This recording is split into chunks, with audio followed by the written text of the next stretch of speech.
ছেচকিটা খেতে ভালো লাগছে।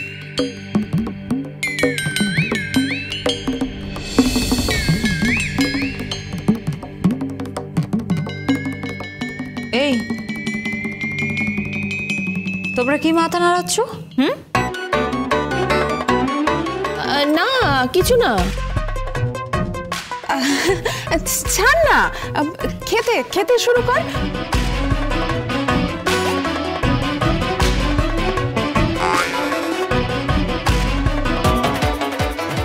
আমার তো ভাই খুব খিদে পেয়েছে, আমি কিন্তু খেয়ে নিচ্ছি। 1 মিনিট বাবা। হ্যাঁ আপনার পকেটে কি? পকেটে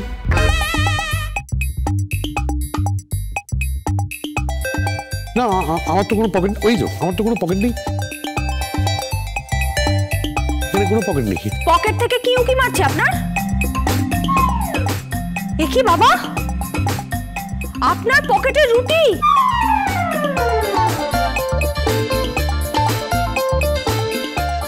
ভাজা কোথায় আপনার? ভাত কেন? ভাত কেন? আমার মনে হচ্ছে কোনো গন্ডগোল আছে, বুঝতে পেরেছিস? চোর ধরতে হবে। পকেটে রুটি, এই তো রুটি। ভাতে কি আছে? ভাতটা দেখি। ভাত কেন? দেখি বের করুন ভাতটা। না বাহাতে, ভাতটা বের করুন।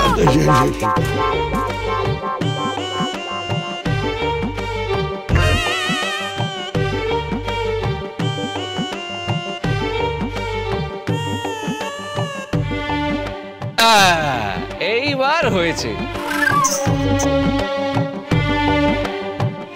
একেবারে কড়া হাতে শাসনে পড়েছো, এই তো চাই। বৌমা এরকম করো না, আমার বিরিয়ানিটা কেড়ে নিও না। আপনাকে খেতে দেওয়া যাবে না, আপনার শরীর খারাপ হবে, ডাক্তারের বারণ আছে। ডাক্তার তো বারণ করবেই, ডাক্তার সবসময় খেতে বারণ করে, তাহলে ওষুধ খাচ্ছি কেন? ডাক্তার বলে যে ওষুধও খাবে, খাবারও খাবে, হালকা খাবে না। এইটা হালকা নয়, এইটাই তো বাড়ি। কিন্তু আমি যদি ডাক্তার না দেখাই, আমার যদি শরীর খারাপ না করে, আমি যদি ডাক্তার প্রেসক্রিপশন না করে, আমি যদি ওষুধ না কিনে, ডাক্তারের পয়সা চলবে কি করে? আমাকে একটু খেতে দাও না। না, আপনি খাবেন না। দাও না, একটু খেতে দাও না।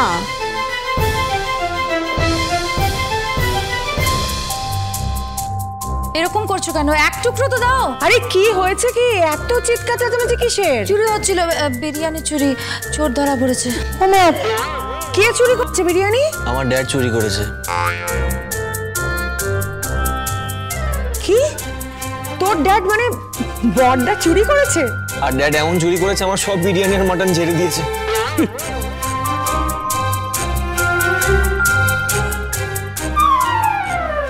আমার বড়দা হাতের সূক্ষ্ম কাজ করে বিরিয়ানি চুরি করে নিয়েছে। না না, সবাই বিরিয়ানি খেলে জেঠু একটু খাবে না কেন? ঠিক তাই, জেঠুকে এক টুকরো দাও না।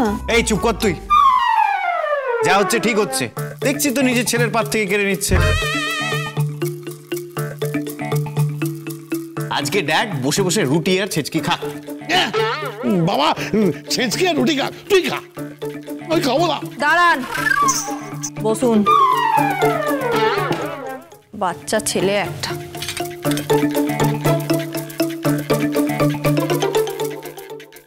হাঁ করুন।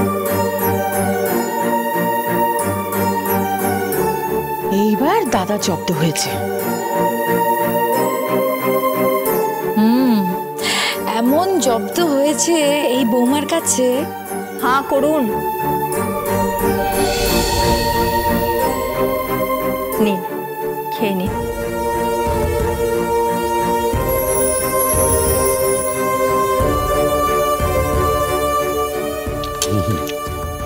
Thank you, thank you, thank you very much.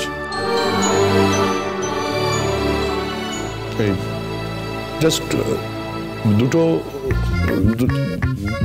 দুটো টুকরো মাংস, একটা ডিম, একটা আলু।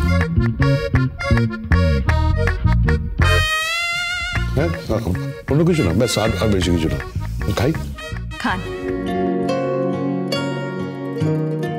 ছোটবেলা হ্যাঁ আমি আমার গর্ভধারিণী মাকে হারিয়েছিলাম। তারপর যে মা আমাকে পালন করেছে তাকে খুব কাছে পেয়েও আমি তাকে চিনতে পারিনি।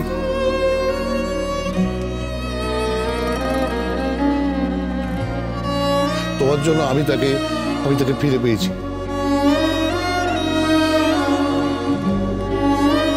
আর এখন আমার আরেক মা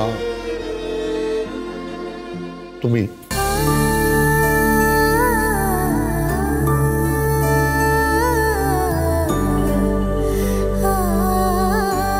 সংসারটাকে আঁকড়ে দেখো। God bless you. God bless you. ও সংসারটাকে ঠিক আঁকড়ে রাখবে বর্দা, চিন্তা করো না। ও সংসারটাকেও আঁকড়াবে, আবার বাইরেটাকেও সামলাবে। কিন্তু পোর্টালে দেখলাম যে একটা প্রেস কনফারেন্স আসছে।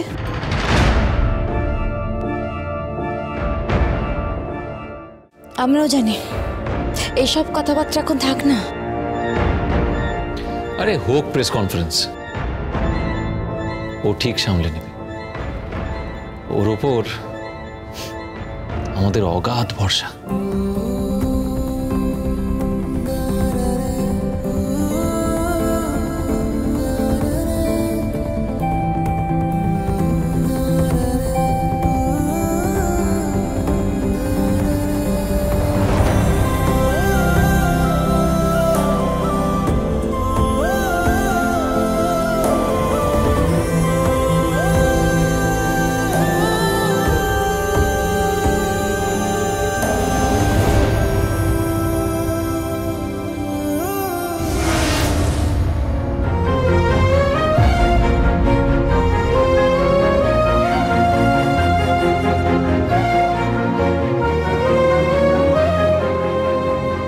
সুন্দর লাগছে না গয়নাটা?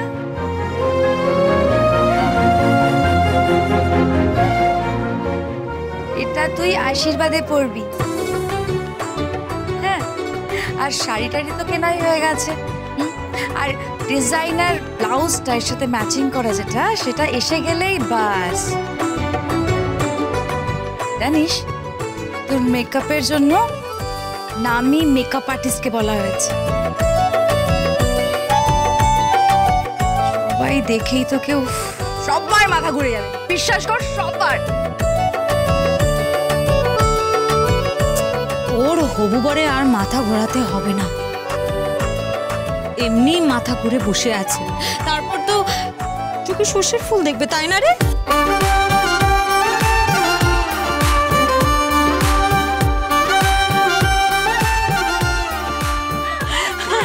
আরে তুই শুরু তো কর, তারপরে পরপর লাইনে আমরা তো আছি, তাই না? কি হ্যাংলা রে তুই, নিজের বিয়ের কথা নিজেই বলছিস? হ্যাঁ, আমাদের কি তো বলতে হবে যদি কেউ না বলে। একদম তাই, আমাদের পোড়া কপাল, আমাদের বিয়ে নিয়ে কেউ কিছু বলছেই না, এমনকি বাড়ির সিনিয়ররাও কেউ কিছু বলছে না, সবাই চুপচাপ। শুধু মেহেকের বিয়ে। তুই কি লাকি রে মেহেক, একটার পর একটা বর পাল্টে যাচ্ছে। বিখ্যাত ডায়লগ আছে না, অটো, বাস, ট্রেন আর বরের জন্য ওয়েট করতে নেই, একটা গেলে আরেকটা আসে।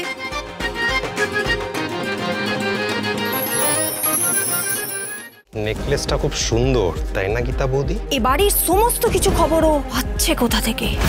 আপনার শ্বশুর মশাই অগ্নিজিৎ মুখার্জি তো এটার সাথে ইনভলভড আছেন, শুধু টাকার জন্য উনি এই কেসটা নিয়েছেন। ঠিক যতটা টাকা উনি আপনার কাছ থেকে নিয়েছিলেন ফিরিয়ে দিয়েছে, তাই উনি এই কেসটা টাকার জন্য লড়েননি।